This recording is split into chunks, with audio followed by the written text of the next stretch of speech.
નમસ્કાર, પ્રણામ મિત્રો. જય માતાજી, જય શ્રી કૃષ્ણ. મિત્રો, આજની વાત છેલ્લે સુધી સાંભળવા નમ્ર વિનંતી છે. મિત્રો, આજની વાત સમજવા લાયક બનવાની છે, તો પૂરી વાત સાંભળીને તમારું મંતવ્ય જરૂર જણાવજો. તો ચાલો શરૂ કરીએ આજની વાત. ઉછળતી કૂદતી પાણીના વહેતા ઝરણા જેવી, બિલકુલ સરલાબેનની ઝરણા. ચંચળતા પણ ચપળતા, હૈયામાં તરવાટ જાણે કે ઉર્મિઓનું ઘોડાપુર. નટખટ સદાય હસતી રહેતી ને કલબલ કલબલ બોલતી. ઝરણા સૌની લાડકી, માતા પિતાનો તો વહાલનો દરિયો હતો. આધુનિક જીવન જીવતો ઝરણાએ ઇંગ્લિશ મીડિયમમાં ઉચ્ચ માધ્યમિક શિક્ષણ પાસ કર્યું અને બોર્ડમાં સારા ટકાએ પાસ થઈ. આધુનિકતાને વરેલી ઝરણાનું એક સ્વપ્ન હતું, ફેશન ડિઝાઇનનો કોર્સ કરવો. સુંદર દેખાતી ઝરણા કામકાજમાં પણ હોશિયાર. ઘરને આધુનિક ઢબે શણગારવાનો પણ બહુ શોખ. ઘરના ટેરેસ પર તેણે એક નાનકડો બગીચો પણ બનાવ્યો હતો. તેમાં થોડા શાકભાજી વાવ્યા હતા. તુલસી ક્યારો, ગુલાબ, મોગરો, જોઈને પારિજાતના સુંદર છોડ વાવ્યા હતા. અને હા, લજામણીનો છોડ ઝરણાનો સૌથી પ્રિય છોડ. તેનો બગીચો તેનો જીવ હતો. જો મન ઉદાસ હોય તો છોડ પાસે જઈ વાત પણ કરતી. ઝરણાને અવનવી વાનગીઓ બનાવવાનો અને બધાને ખવડાવવાનો પણ બહુ જ શોખ હતો. ઝરણાનું સુંદર વ્યક્તિત્વ તેના રૂમમાં ચાર ચાંદ લગાવતું હતું. બધાથી જુદું ને અનોખું તેની સુંદરતા ટીએનજી છોકરીઓ માટે એક પ્રેરણારૂપ હતી. તેની સુંદરતાને જોઈને ઘણા છોકરાઓના પ્રપોઝ પણ આવતા. તે પ્રેમથી તેમના પ્રપોઝ ઠુકરાવી દેતી. હવે તો તેમની જ્ઞાતિમાંથી પણ ભણેલા ગણેલા છોકરાઓના માગા આવવા લાગ્યા હતા.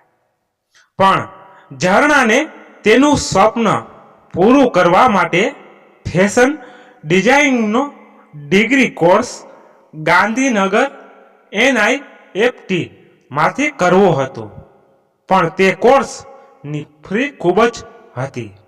ઝરણાના માતા પિતાને તે ફી પોસાય તેમ ન હતી. કારણ કે ઝરણાના પિતા હસમુખભાઈ એક સામાન્ય કલાકાર હતા. હસમુખભાઈ તો દીકરી એટલે સાપનો ભારો એમ માનતા. એટલે ક્યારેય દીકરીને પરણાવી હું ચિંતા મુક્ત થઈ જાઉં તેમ ઈચ્છતા. એમાં પણ જ્યારે પ્રેમચંદભાઈના દીકરા સાગરનું માગવું આવ્યું તો તેમણે સહર્ષ સ્વીકારી લીધું ને ત્યારબાદ સરલાબેનને જાણ કરી. સાગરને તેના મા બાપ સહિત ત્વરિત ઘરે બોલાવી ઝરણા સાથે મીટિંગ કરાવીને પાકી આલમેલ કરી. એકબીજાને ગોળ ધાણા ખવડાવીને વેવિસાર નક્કી કર્યા અને જટ મંગનીને પટ સાધી. ફટાફટ બંનેને ધામધૂમથી પરણાવી દીધા. ઝરણા પ્રીતિનું પાનેતર પહેરીને પોતાના સાસરે આવી. ઝરણાનો પતિ સાગરને પોતાનો ફાઇનાન્સનો બિઝનેસ હતો. ધીર ગંભીર ને સૌમ્ય દેખાતો સાગર બિઝનેસ કરવામાં પણ નિપુણ હતો. મજબૂત બાંધો ને 6 ફૂટની હાઇટ ધરાવતો સાગર હેન્ડસમ લાગતો હતો. ઝરણા અને સાગરનો જીવન રથ ધીમે ધીમે આગળ વધતો હતો.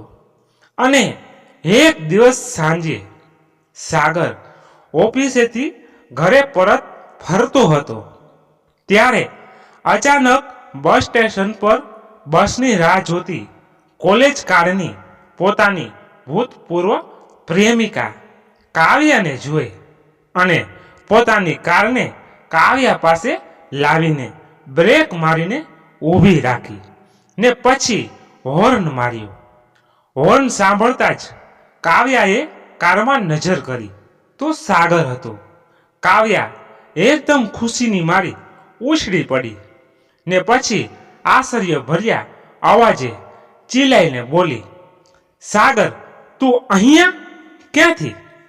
સાગર થોડું મુસ્કરાઈને બોલ્યો, તને બસ સ્ટેશનમાં જોઈ એટલે મળવા આવ્યો. પછી કારનો દરવાજો ખોલતા બોલ્યો, ક્યાં જવું છે તારે? ને પછી કારમાં બેસતા બોલી, પાલડી, મારા ઘરે. ને સાગરે કારને દોડાવી. થોડી ઔપચારિકતા વાતો થતી હતી ત્યાં જ કાવ્યાનું ઘર આવી ગયું. કાવ્યા કારમાંથી નીચે ઉતરીને ફરી મળવાના કોલ આપીને બંને છૂટા પડ્યા. સાગર કાવ્યાને મળીને ઘણો ખુશ હતો. સાગર ઘરે આવ્યો ને બાથરૂમમાં નાહીને ફ્રેશ થયો ને પછી બાલ્કનીના હિંચકા પર આવીને બેઠો. કાવ્યાનો ચહેરો તેના માનસપટ પરથી ખસતો નહોતો. સાગરે આંખો બંધ કરીને પગની ઠેસી મારીને હિંચકો ચાલુ કર્યો. હિંચકો ખાવા લાગ્યો. ઝરણાએ આવીને ચાને નાસ્તો મૂકીને રસોડામાં ભણી ગઈ. સાગરે ચાનો જગ હાથમાં લીધો ને ચાની ચૂસકી ભરવા લાગ્યો ને ભૂતકાળમાં સરવા લાગ્યો. વિચારવા લાગ્યો, કેવા હતા કોલેજના દિવસો? ક્યાં ગયા એ દિવસો?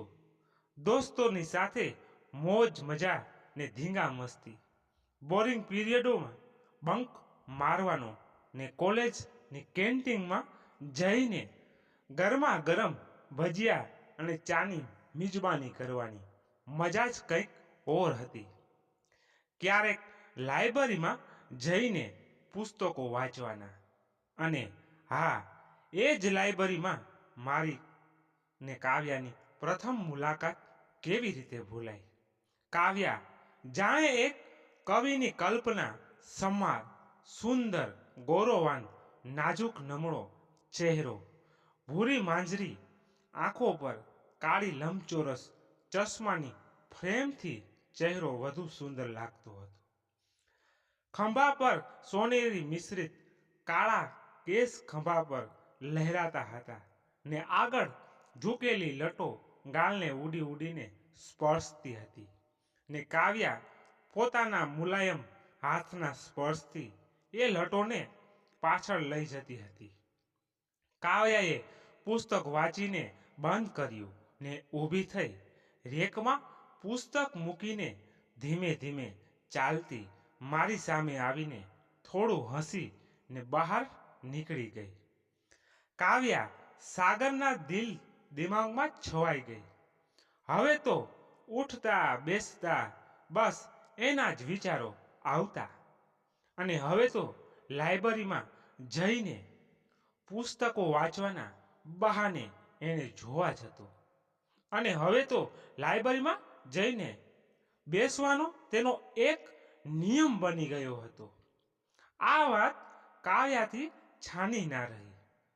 તે પણ હવે સમજવા લાગી હતી ને એક દિવસ બહાર નીકળતી વખતે તે હાય બોલી ને એક નાનકડી સ્માઇલ આપી ને સાગર એકદમ અવાક બની ગયો ને કાવ્યાને ફાંટી આંખે જોવા લાગ્યો ને તૂટક તૂટક અવાજે હાય બોલ્યો ને પછી સાગર હવામાં ઉડવા લાગ્યો. હવે તો સાગરને કાવ્યા દરરોજ મળવા લાગ્યા.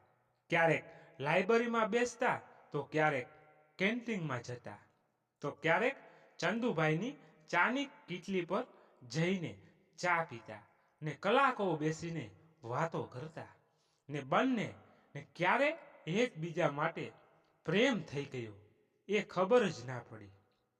બંનેએ જિંદગીભર સાથે રહેવાના કોલ આપ્યા. આમ ને આમ કોલેજના દિવસો પતી ગયા.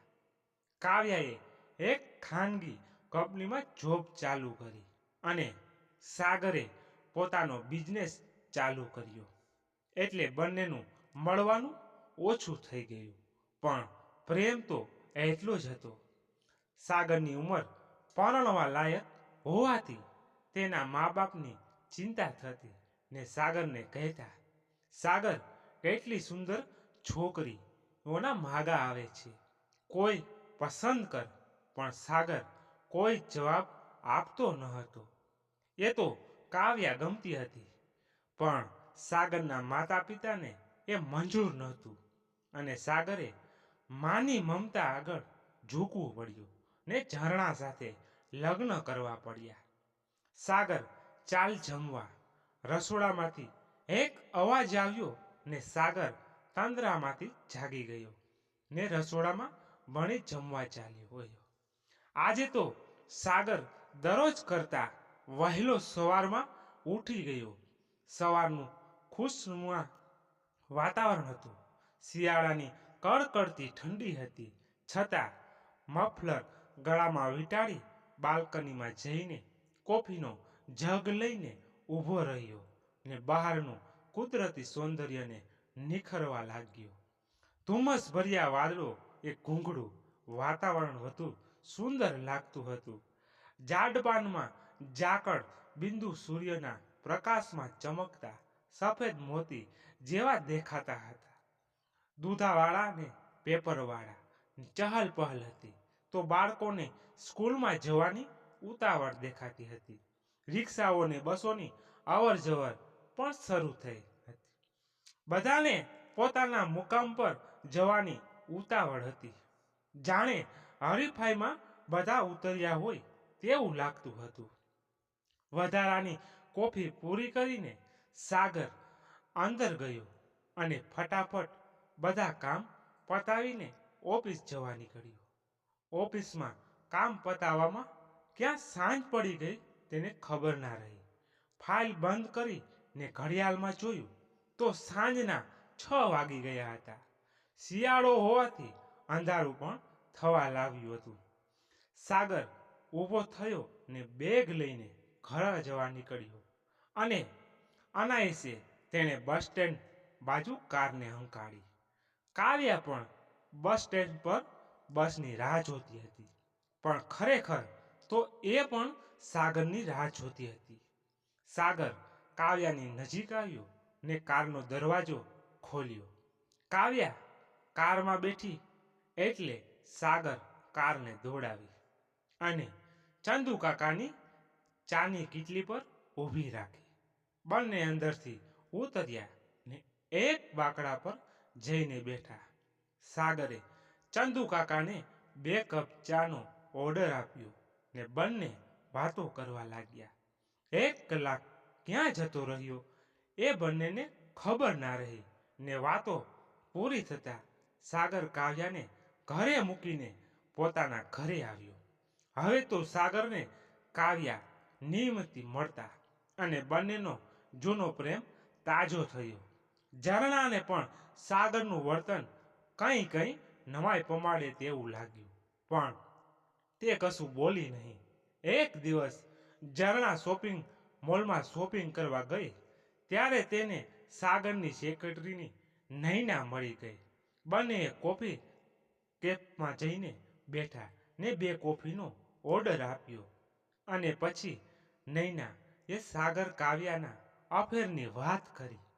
ઝરણાને સાચું ના લાગ્યું, તે માનવા તૈયાર ન હતી. ઝરણા ઘરે આવી પણ તેને ચેન પડતું ન હતું. વારે ઘડી એ તેનું મન નૈનાની વાતો તરફ જતું રહેતું હતું. કામમાં પણ મન લાગતું હતું નહીં. હા, પણ હવે તેના મનમાં શકના કીડા એ ઘર કરવા માંડ્યું હતું. અને એક દિવસ સાગર નાહવા બેઠો હતો ને કાવ્યાનો ફોન આવ્યો. ઝરણા કબાટમાંથી સાગરના કપડાં કાઢતી હતી.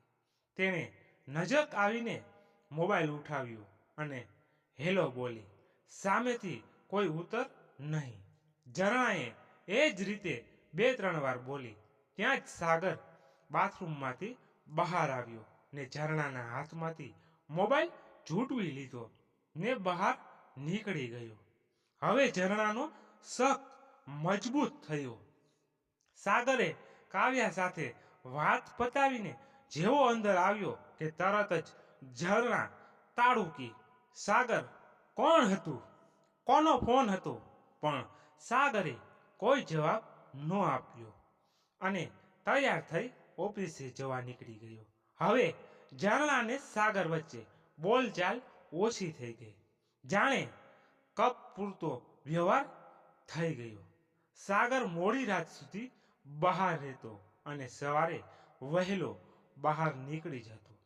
ઝરણા બધું સમજતી હતી, પણ તેને સાગરના મોઢેથી સાંભળવું હતું.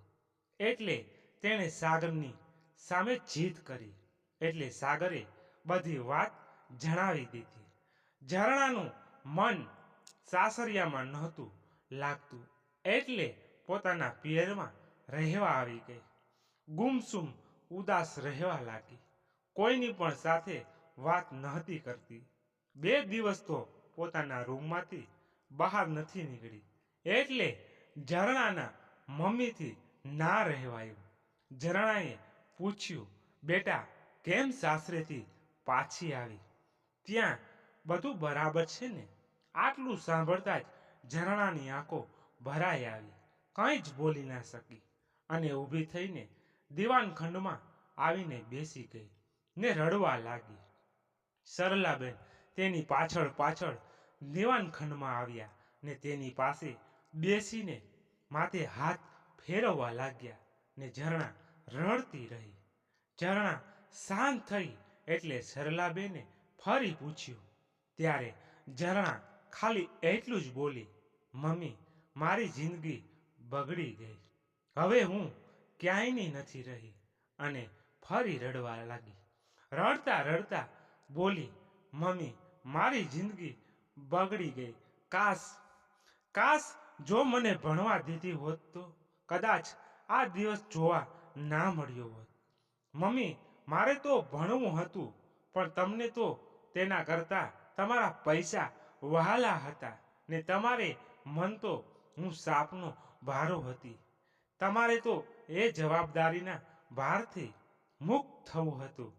મમ્મી પપ્પાના સમજી શકે, પણ તું એક સ્ત્રી થઈ ને સ્ત્રીની વેદના જાણી શકે ને? જો મને ભણાવી હોત તો હું મારા પગ પર ઊભી રહી હોત. હવે હું ક્યાં જઉં? હું શું કરું? મમ્મી મને કંઈ સમજાતું નથી. ને ઝરણાએ સાગર કાવ્યાના પ્રેમની વાત કરી. સાંભળીને સરલાબેન પણ રડવા લાગ્યા ને સાથે પસ્તાવાના આંસુ પણ સરવા લાગ્યા. ઝરણા અંદરથી તૂટી જતી હતી. ઉદાસીના વાદળોથી ઘેરાયેલી હતી. બસ એક જીવતી લાશની જેમ જીવતી હતી. જીવન જીવવામાં તેને હવે કોઈ રસ ન રહેતો. હવે તો તે એકદમ સાદું જીવન જીવતી હતી. સરલાબેન ઝરણાનું દુઃખ જોઈ શકતા ન હતા. સરલાબેને નિત્યક્રમ પ્રમાણે મંદિર જતા હતા. તેમણે ઝરણાને પણ સાથે આવવાનું કહ્યું. ઝરણાએ તો પહેલા ના પાડી, પણ સરલાબેનના ખૂબ આગ્રહથી મંદિર જવા તૈયાર થઈ. હવે તો ઝરણા પણ નિયમિત મંદિર જવા લાગી. મંદિરના સદગુરુ મહારાજને સંપર્ક થઈ ગઈ. આખો દિવસ મંદિરમાં રહેતી ને ગુરુજીની સેવા કરતી. હંમેશા શ્વેત વસ્ત્રોમાં સજ્જડ રહેતી. હવે તો કોઈ આભૂષણ પહેરવું પણ નહોતું ગમતું કે ના અને તૈયાર થવું ગમતું. છતાં એનું વ્યક્તિત્વ જાજરમાન દીપી ઉઠતું હતું. જ્યારે તે ગાદી પર બેસીને કથા કહેતી હોય ત્યારે બધા ભક્તો મંત્રમુગ્ધ થઈને તેને સાંભળતા. ટાંકણી પડે તો તેનો પણ અવાજ સંભળાય એવી નીરવ શાંતિમાં કથા સંભળાતી હોય. ઝરણા હજી આઘાતમાંથી માંડ બહાર આવી કે ત્યાં બીજો આઘાત તેની રાહ જોઈને ઊભો હતો. એક દિવસ ઝરણા મંદિરથી ઘરે આવી ત્યાં સરલાબેન એક કાગળ ઝરણાના હાથમાં મૂક્યો ને બોલ્યા, લે સાગરનો કાગળ છે, શરણાએ પેટમાં ફાળ પડી. થોડું આશ્ચર્ય પણ થયું ને ધ્રુજતા હાથે કાગળ હાથમાં લઈ ખોલ્યો ને પછી ફાટી આંખે જોતા ધીમે ધીમે વાંચવા લાગી અને વાંચતાની સાથે જ અશ્રુઓ આંખોની પલકો પર મોતીબિંદુની જેમ ગોઠવાઈ ગયા ને પછી ધીમે ધીમે અશ્રુધારા બનીને ગાલ પરથી કાગળ પર વહેવા લાગ્યા. સલાબેને ગભરાઈને કાગળ ખૂંચવી લીધો ને પછી વાંચવા લાગ્યા, પણ અશ્રુઓથી ભીંજાયેલ કાગળ બરાબર વાંચી ના શક્યા. જણા ફરસ પર ફસડાઈ પડી, પોક મૂકીને રડવા લાગી. સલાબેને બરડા પર હાથ ફેરવીને તેને છાની રાખતા બોલ્યા, શું લખ્યું છે કાગળમાં અને તું કેમ રડે છે? જણા રડતા રડતા બોલી, મમ્મી, સાગરે ડાયવોર્સ પેપર મોકલ્યો છે. કોર્ટમાં મારા વિરુદ્ધ તેણે કેસ કર્યો છે. કહી ફરી ઝરણા રડવા લાગી. આ વખતે ઝરણા તૂટી નહીં, પણ તેણે સાગરને છૂટાછેડા આપવાનો નિર્ણય પાકો કર્યો. કોર્ટમાં કેસ ચાલ્યો. મુદ્દો પડતી ગઈને કેસ ચાલતો ગયો. 6 મહિનાના અંતે સાગર અને ઝરણાના છૂટાછેડા થઈ ગયા. હવે તો ઝરણાની આંખમાં આંસુ પણ સુકાઈ ગયા. આધ્યાત્મિક જિંદગી જીવતી હોવાથી હવે તેને કોઈ જ ફરક પડતો નહોતો. દુખાના હથોડા વાગવાથી ઝરણા અંદરથી વધુ મજબૂત બનતી ગઈ. હવે મક્કમ મનની ઝરણાએ આગળ ભણવાનું ચાલુ કર્યું. તેણે ગાંધીનગરની NIFT ફેશન ડિઝાઇનિંગ ઇન્સ્ટિટ્યૂટ કોલેજમાંથી ડિગ્રી કોર્સ પૂરો કર્યો ને ત્યારબાદ તેણે પોતાના બ્યુટીક ચાલુ કર્યું. જોત જોતામાં તો ધમધોકાર બ્યુટી ચાલવા માંડ્યું. હવે તો તે નવરી જ નથી પડતી. નામ અને દામ બંને જોર જોરથી ખૂબ કમાવા લાગી ને ફેશન જગતમાં પોતાની એક આગમી ઓળખ ઊભી કરી અને એના જીવનમાં ખૂબ ખૂબ આગળ વધી. દિવસો પર દિવસો ને મહિનાઓ પર મહિના વીતવા લાગ્યા.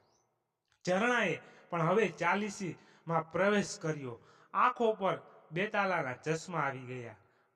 ચહેરા પર ઉંમર વર્તાતી હતી. વાળમાં પણ સફેદ પર્યા દેખાતા હતા.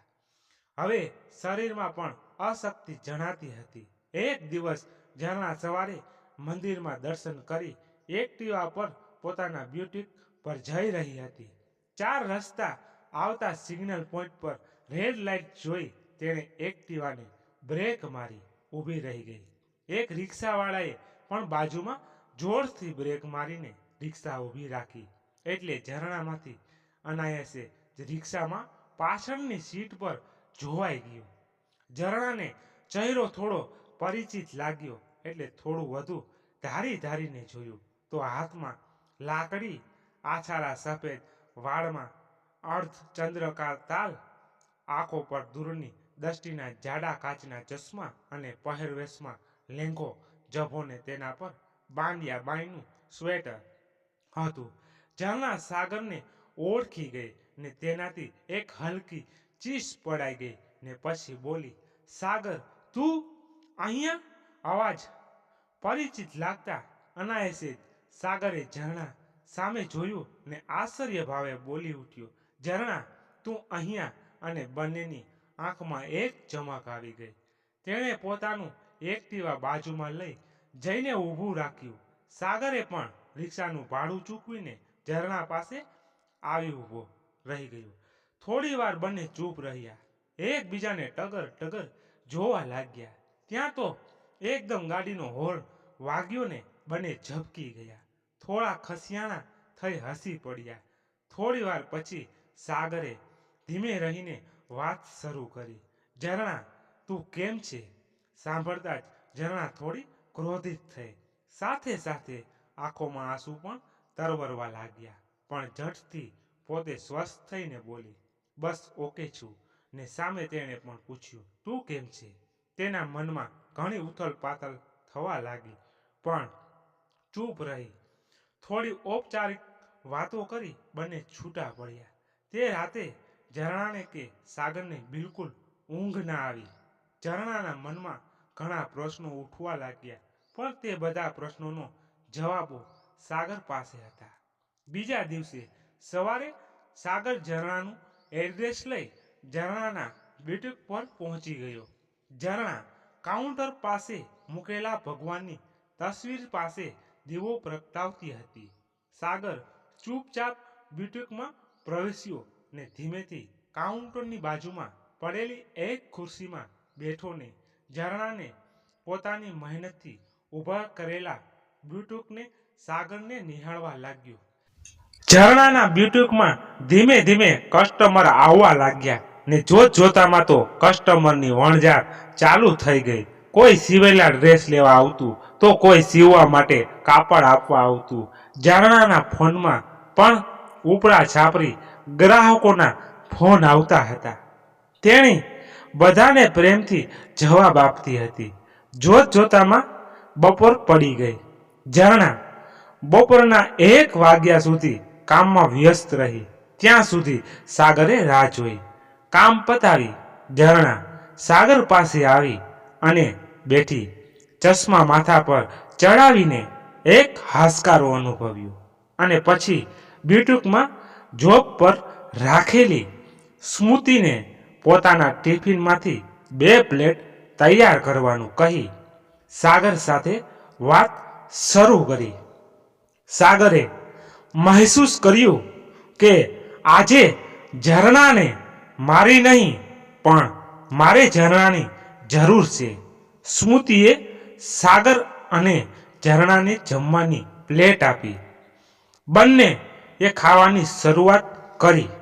ઝરણાએ ખાતા ખાતા વાત ચાલુ કરી. સાગર, તું USA થી ક્યારે ઇન્ડિયા પાછો આવ્યો અને કાં વયો? તૂટક બોલી. સાગરનો કોળિયો હાથમાં જ રહી ગયો. મોઢું પડી ગયું અને કોળિયો મોઢામાં મૂકીને ઊભો થઈ ગયો ને હાથ ધોઈને પાછો આવ્યો.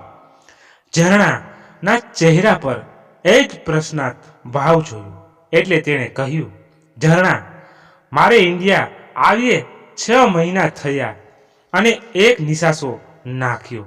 ઝરણાએ પૂછ્યું, તું તો ત્યાં સ્થાયી થવાનો છે એવું સાંભળ્યું હતું. તો પછી? સાગરે એક નિશાસો નાખ્યો અને ધીમે રહીને વાત શરૂ કરી. ઝરણા, તારાથી છૂટાછેડા લીધા પછી મેં કાવ્યા સાથે લગ્ન કરી લીધા અને વિઝા પણ મળતા અહીં તો બિઝનેસ બંધ કરી અમે બંને અમેરિકામાં જઈને વસ્યા.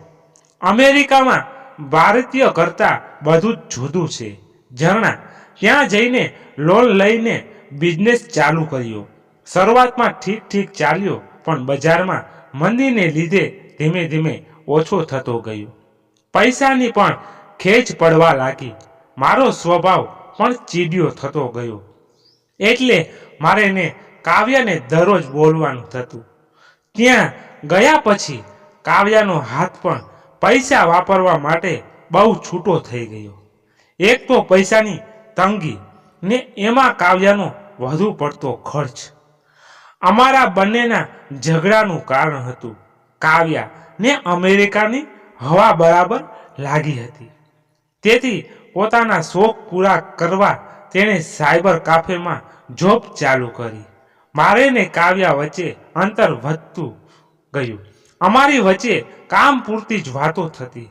કાવ્યાને સાયબર કાફેમાં એક પંજાબી યુવાન મજીદ સાથે દોસ્તી થઈ અને દોસ્તી પરણીમાં ફેરવાઈ ગઈ ને કાવ્યા તેની સાથે રહેવા જતી રહી. સાગરે એક નિશાસો નાખ્યો. થોડી વાર ચૂપ રહ્યો. તેની આંખોમાં હમણાં જ આંસુ ઘસી આવશે એવું ઝરણાને લાગ્યું. સાગરની આંખો પર આંસુ તરવારવા લાગ્યા. તેણે ચશ્મા કાઢી સાઈડમાં ફેસ કરી આંખનું 2 કોર્નર લૂછ્યા ને થોડો સ્વસ્થ થયો ને પછી આગળ વાત ચાલુ કરી. થોડી દર્દ ભરી મુસ્કાન કરતા બોલ્યો, બસ જીવવા માટે પૈસા નહોતા ને સાથે કાવ્યા પણ નહોતી તો મારે કોના માટે રહેવાનું? મેં કાવ્યાને પાછા આવવા માટે બહુ સમજાવી પણ તે ના માની. એક નિશાસો નાખ્યો. આંખોમાં પાણી ભરાઈ આવ્યા. એક ઊંડો શ્વાસ લીધો અને બોલ્યો, ઝરણા, ભગવાને મને મારા કર્મની સજા આપી દીધી છે. જેવું મેં તારી સાથે કર્યું એવું ભગવાને મારી સાથે કર્યું. હિસાબ બરાબર બોલી થોડું હસવા લાગ્યો અને કહ્યું, ઝરણા, જ્યારે હું પણ તને છોડીને જતો રહ્યો હતો ત્યારે તને પણ આવું જ દુઃખ થયું હશે. આજે હું પણ એ જ દુઃખ અનુભવું છું. ખરેખર તે મને દિલથી પ્રેમ કર્યો હતો, પણ હું તે સમજી ના શક્યો ને ઝાંઝવાના જળ જેવા પ્રેમને પામવા હું રણમાં દોટ મૂકતો હતો. પણ ખેર, સાગરના ચહેરા પર પસ્તાવાના ભાગ દેખાવા લાગ્યા અને ઝરણાને કહેવા લાગ્યો, ઝરણા, મેં તારું બહુ દિલ દુભાવ્યું છે, મેં તને બહુ દુઃખી કરી છે, તો બની શકે તો મને માફ કરજે. કહીને સાગર ઝરણાના પગમાં પડ્યો ને ધ્રુસકે રડવા લાગ્યો. ઝરણા સાગરનું દુઃખ જોઈ ના શકી. તેની આંખોમાં પણ આંસુ ઉભરાવા લાગ્યા. ગમે તે હોય, પણ તેનો તો પહેલો કહો કે છેલ્લો તેનો પ્રેમ તો સાગર જ હતો. તેનાથી ના રહેવાયું ને તે ઊભી થઈ ને રડતા રડતા પ્રેમથી સાગરને બે ખંભા પકડીને ઊભો કર્યો અને બોલી, સુબહ કા ભૂલા હુઆ વાપિસ ઘર લોટે, ઉસે ભૂલા નહીં કહેતે. સાગર, તું મારો પહેલો પ્રેમ છે, તને કેવી રીતે ભૂલી જાઉં. તેણે સાગરના આંસુ લૂછ્યા અને સાગરને ઝરણાને પોતાની બાહોમાં ભરી લીધી. મિત્રો, આજની વાત અહીંયા જ સમાપ્ત થઈ. તમને કેવી લાગી તે કોમેન્ટ બોક્સમાં તમારો મંતવ્ય જણાવશો અને પસંદ આવી હોય તો લાઈક અને તમારા મિત્રો સાથે શેર કરજો. અને અમારી ચેનલ પર નવા છો તો ચેનલને સબસ્ક્રાઇબ કરી લેજો, એટલે દરરોજ એક નવી વાત સાંભળવા મળતી રહે. ધન્યવાદ. ફરી મળીએ એક નવી વાત સાથે. ત્યાં સુધી બધા મસ્ત રહો, તંદુરસ્ત રહો. જય માતાજી, જય દ્વારકાધીશ. હર હર મહાદેવ મહાદેવ મહાદેવ. જય શ્રી રામ, જય બજરંગબલી.